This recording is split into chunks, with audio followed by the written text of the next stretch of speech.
Hey, I'm Warren Sprouse. This is the Bible Forum.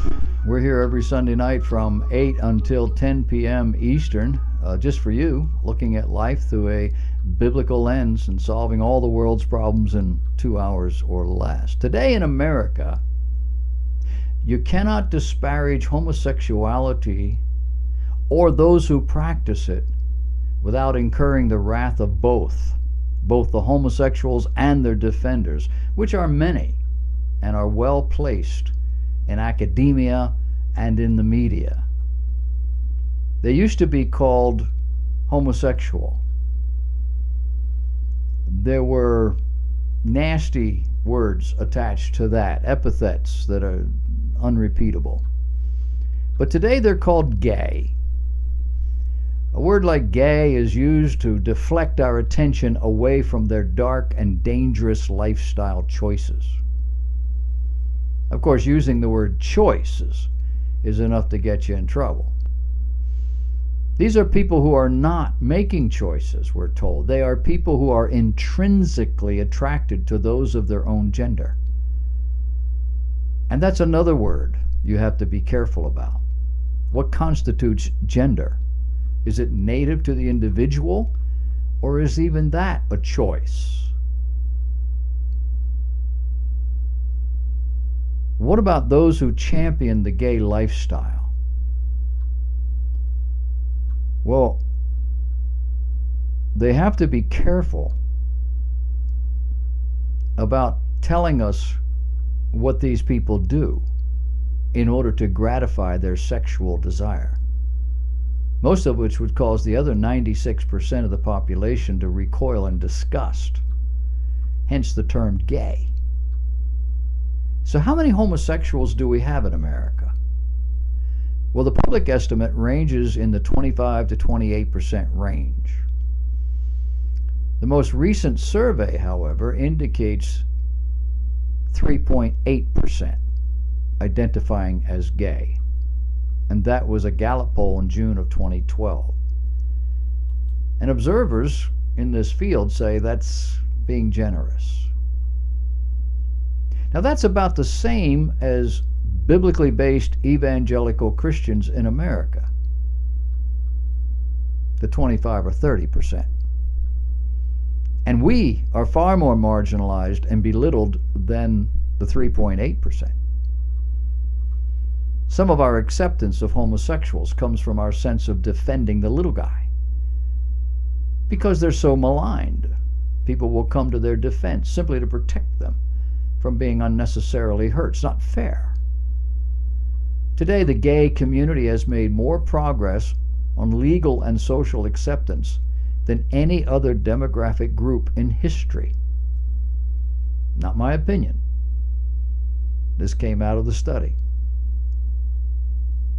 But one observer laments, even as we celebrate the scale and speed of the change, the rates of depression, loneliness, substance abuse in the gay community remain stuck in the same place it's been for decades. Gay people are now depending, which study you choose, between 2 and 10 times more likely than straight people to take their own lives.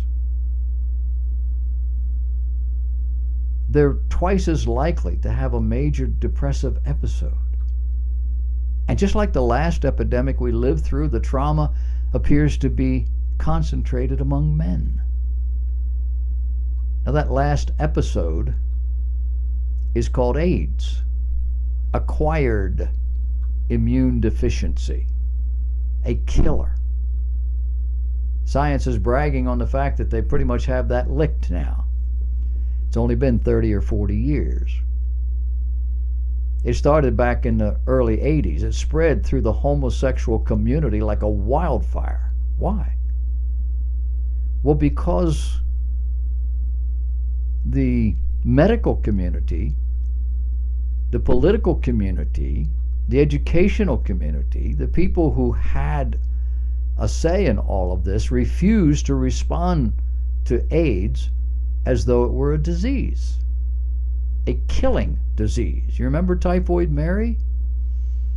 U.S. medical policy has always been to isolate those who have extreme communicable diseases until we can get a hold of it. We refuse to do this with AIDS. Why? Political correctness. Instead, we sought to protect others from getting it. Police, medical personnel, others were told to wear rubber gloves when handling people they did not know. And the death toll is astounding. Did the rubber gloves work? Not particularly. Nurses could get stuck with a needle. Cops could have somebody spit in their face. All sorts of things were going on. And it doesn't even factor in the damage and the destruction. Can I say gay bowel syndrome? That's a medical term now. A wide range of rectal disease and damage that heterosexuals never see. Regularly sexually transmitted diseases, it doubles in the gay community. And now a particularly dangerous and deadly form of bacteria meningitis has started to make its rounds. A friend of mine, a trained psychologist, by the way, quit his job as at a well-known university, in large part because he could not bear to watch these young women, 18 to 26 years of age, with incurable sexually communicated diseases of the mouth and face. In my day, 1950s, 1960s, there were less than 10 sexually communicated diseases, and we all knew their names. Today there are 27, either diseases or infections. And if it's a viral infection, it's incurable. And that doesn't even factor in the rectal damage and the infections that come from all of that. Now, the horror doesn't stop with the physical damage. In a survey of gay men who recently arrived in New York City, 3/4 of them suffered from anxiety or depression. They abused drugs or alcohol, or were having risky sex, or some combination thereof. One observer quotes Christopher Stoltz, quote, a researcher at New York University who studies the differences in mental health between gay and straight men. He says marriage equality and the changes in legal status were an improvement for some gay men. But for a lot of other people, it was a letdown. Likewise, we have this legal status, and yet there's still something unfulfilled, he said. Could it be, generally speaking, there's something intrinsically unfulfilling about homosexual relationships? Could it be, by divine intent, ultimate relational fulfillment for human beings can be found only in heterosexual marriages? Surely many in the gay community will say, obviously you don't know me, and you don't know my relationship.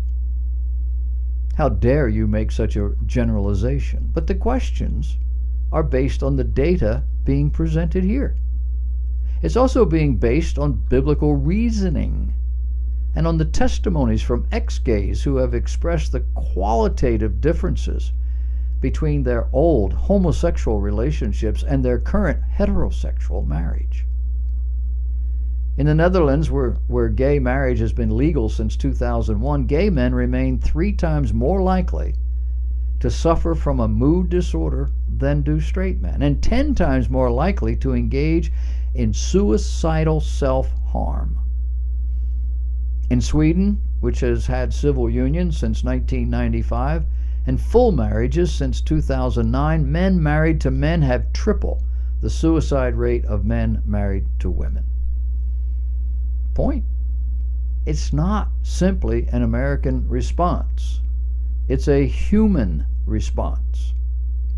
And it is an entirely chosen response based on a false sense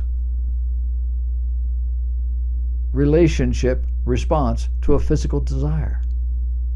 And calling it gay, making it an entitlement, doesn't change the horror, the disease, and the destruction.